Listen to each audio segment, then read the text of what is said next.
Euzubillahimineşşeytanirracim. Bismillahirrahmanirrahim. Kovulmuş, taşlanmış, lənətlənmiş şeytanın şerrinden Rəhman ve Rahim olan Allah'a sığınırıq. Əziz Allah'a sığınırıq ki, Allah da bizim ağlımıza, irademize, vicdanımıza bereket versin, güzel insanlar. Bir kısa video çekmek kararına geldim. Niye göre? Çünkü size çok hayırlı bir haberi çatdırmaq istəyirəm. Ona göre hayırlıdır ki, bu Azərbaycan mədəniyyəti üçün, dinimizi doğru öyrənmək üçün, ağıllı, şuurlu məsələlərə ağılla, şuurla yanaşmaq üçün gördüyüm bir işi, hazırladığım bir əslində bir xəzinəni sizə tanıtmaq istəyirəm. Bugün deməli Ramazan orucu ilə bağlı böyük bir xüsusi buraxılış hazırladım və o çap olundu. Orada mən Quran-ı Kərimin Ramazan orucu ile bağlı 183, 184, 185, 186 ve 187. ayelerini şerh elədim. O xüsusi buraxılış bugün çap olundu. Edebiyat gazetinde çap olundu. İstəyirəm onun başlığını da size göstereyim.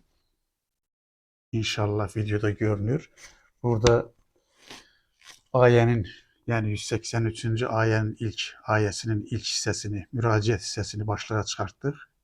Ve bu gazette 10 sayfa olarak, xüsusi buraxılış olarak hazırlandı. Bir 100 sayfalık əslində bir kitaptır.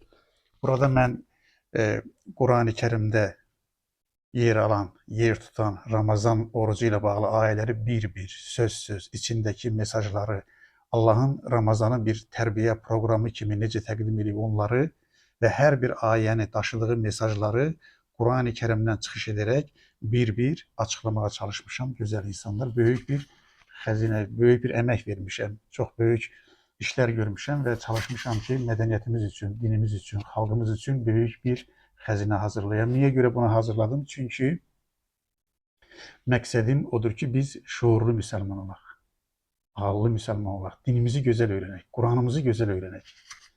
Ve bunları biz öğrensek ne olacak? Hurafeler çökecek, yalanlar çökecek, insanları istismar eden, insanların ağlını, vicdanını, iradesini öldüren hurafeler sıradan çıkmış olacak. Çünkü hurafe cehaletin kaynağıdır. Cehaleti mağlup etmeyen yolu da yalnız ve yalnız okudur, elimdir ve təhsildir.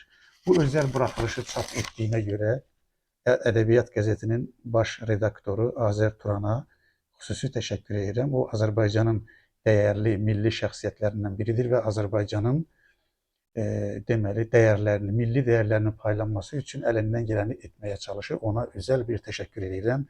İnşallah əməkdaşlığımız davamlı olsun deyirəm. Ve sonunda da size bir teklifim var. Bu Edebiyat Gazeti, yani 10 sayfalık bir xüsusi buraxılışdır. Bugün artık çapdadır. Eğer xeyri çoxaltmaq istəyirsə, cəmsi 40 qəpikdir. Her birinizin bunu almasını, ama bir dənə değil, 2 dənə, 3 dənə, imkan olan 5 dənə alsın, yaxınlarına da paylaşsın ki xeyir çoxalsın. Ramazan orucunun mesajları daha dəqiq öğrenmiş olsun ve bu ayda tuttuğumuz oruç, Ramazan orucu bereketli, hayırlı olsun. Güzel insanlar, bu güzel haberi size vermek için kısa videonu çektim. Beni dinlediğinize göre size teşekkür ederim. Sağ olun, var olun. Əziz Allah'a emanet olun. Əziz Allah size hayırlı, bereketli Ramazan orucu tutmağı da nəsib etsin.